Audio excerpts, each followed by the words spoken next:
Thank you, Miss Earl, for taking care of my grade 6s on the last class of the day, which I know is always fun. All right, you can pause this right now, but everyone get your belts. Make sure you're ready to go. Grab your belts, leave me a shoe. If you need a pencil, get a pencil. Pause now, do that. All right, so everyone has your belts. Hold them up. Captain Boyd's gonna do it. On 3, 1, 2, 3. All right. Now we're ready to go. So, today what we're working on is we're working on section D, okay, simplifying fractions. Okay, we worked yesterday, all right, and for homework you should have completed up to and including checkpoint 7.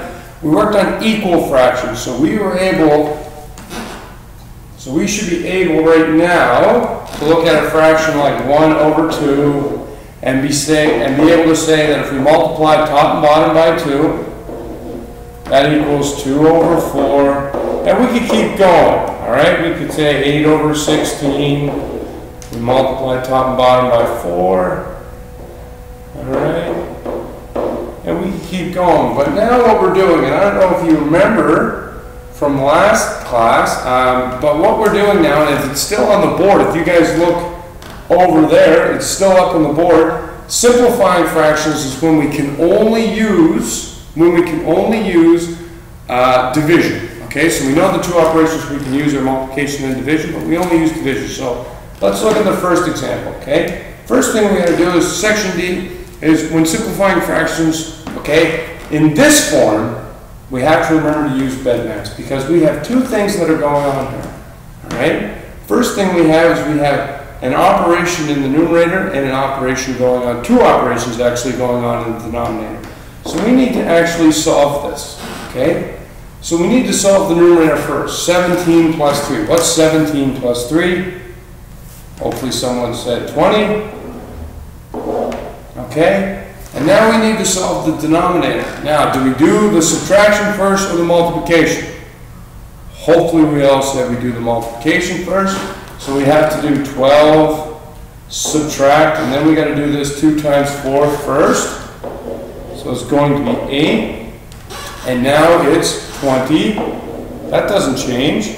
Over, we can do the 12 subtract 8, which is what? 4.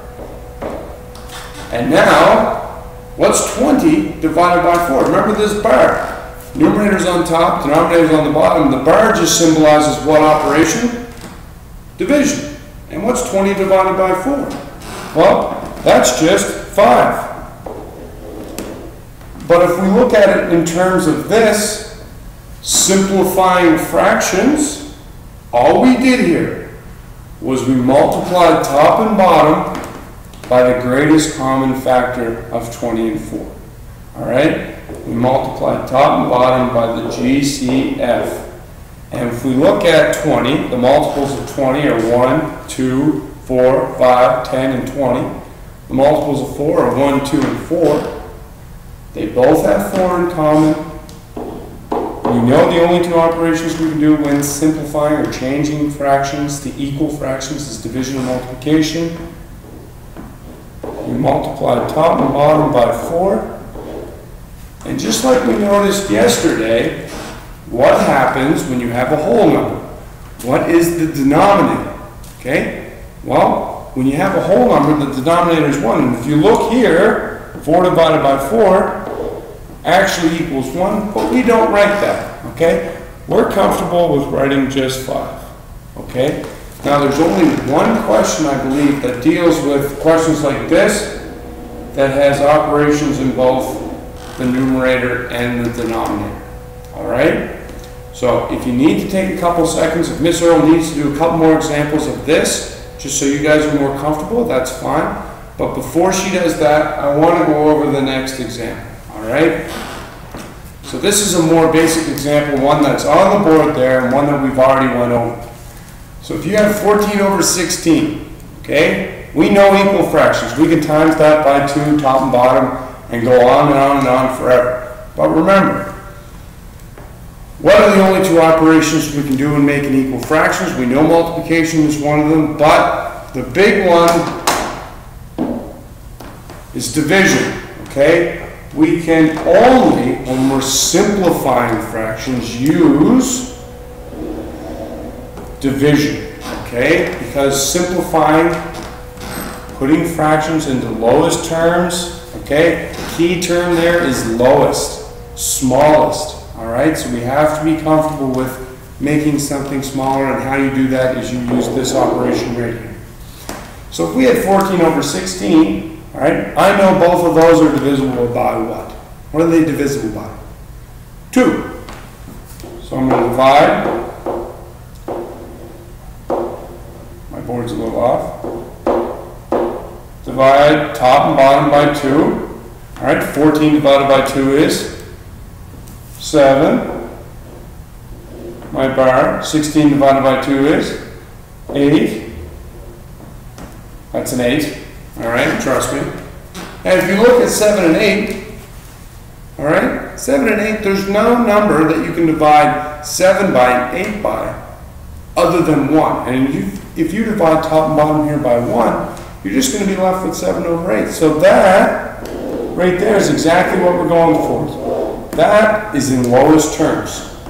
Let's look at one more example. So if we had 48 over 84, okay, 48 over 84, and we want to express this in lowest terms, and this is all you're going to be doing today. This is going to be the major focus. So 48 over 84. I know that both of these numbers are even, so I'm just going to go right away and I'm going to say divide top and bottom by 2, get those to smallest numbers. Okay, 48 divided by 2 is 24. 84 divided by 2 is 42. And right away I look at those two numbers again and I see that they're equal, they're divisible by 2 as well. Alright? I see something else though. Something to make it a little easier. The factors of 24, okay, are 1, 2, 3, 4, 6, 6, 8, 12, and 24. The factors of 42 are 1, 2, 2, 3, 3, 6, 7, 16, 21, and 42. No space, okay? And if I look, and if I want to find the greatest common factor, and you're going to see why we're doing this, the greatest common factor of these two, it's 6.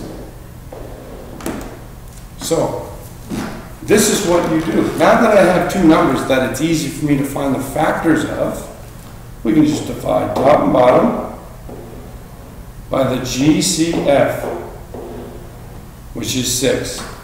24 divided by 6 is 4. 42 divided by 6 is 7. And now we have two numbers that do not have a greatest common factor. That's how we know we're done. Okay? Now let's assume, let's say that we didn't know, let's say we were at this stage right here and we were unsure of what the GCF was. Or let's say we forgot that step. Let's say we didn't know how to do the greatest common factor step, which we just did. Well, that's fine, because the goal here is just to keep simplifying as far as you can until you get to something like this that you can't simplify any further. So if I look at these two numbers, I know they're both even, therefore they're both divisible by 2. So I'm going to divide top and bottom by 2. 24 divided by 2 is 12. 41 divided by 2 is 21. Okay. Now, I know my divisibility test for 3, which is important, because I know 12 and 21 are not the same, they don't have the same characteristic, meaning they're not both even, so I can't do this step right here. But they do share another characteristic, and that is they're both divisible by 3, 1 plus 2 equals 3. 3 is divisible by 3. 2 plus 1, same thing, equals 3, divisible by 3. So I can divide top and bottom by 3. And lo and behold,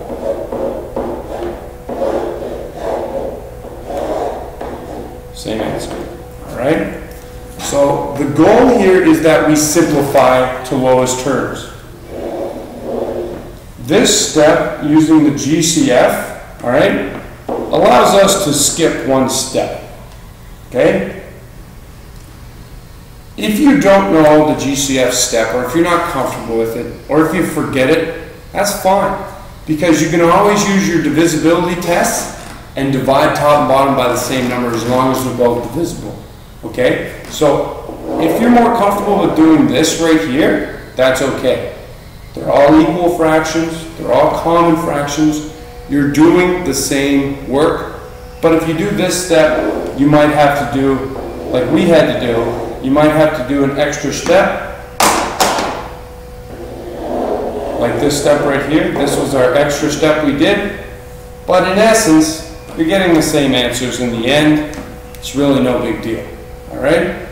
So for today, one second.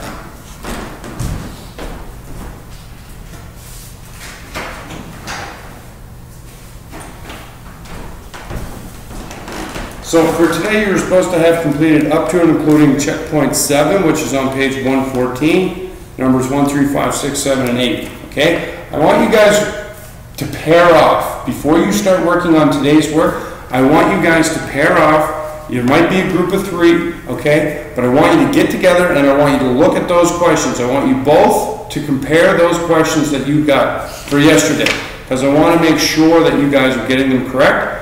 Miss Earl will circle around the room, but it's not her responsibility to make sure that you guys are working. You guys know how to work. You guys have all the work in front of you. I'm not worried about it. You guys just need to make sure that you're pairing off, and I want you to check page 114, numbers 1, 3, 5, 6, 7, and 8. Okay? After that, I want you to complete up to and including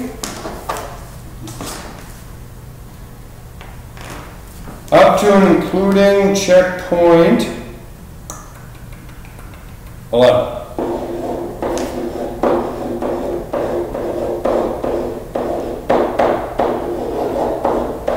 Now, that seems like a lot of work, but if you look, checkpoint 8 is a copying example 2 from page 115. Checkpoint 9 is only doing one question from page 115.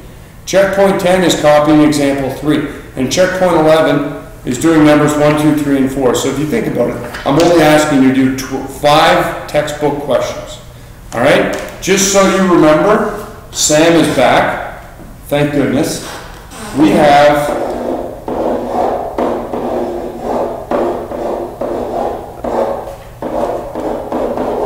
our discipline party on Friday.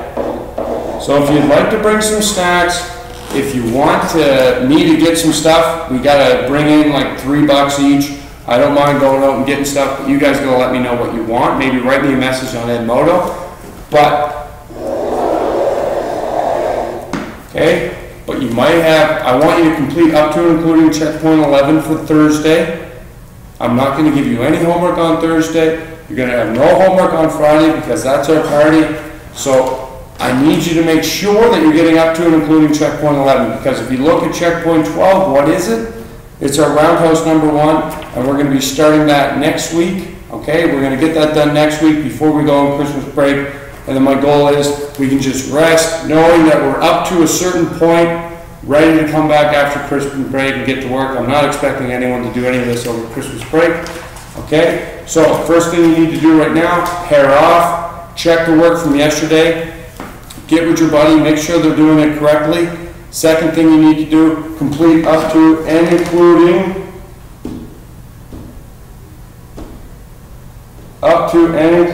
checkpoint 11. Okay?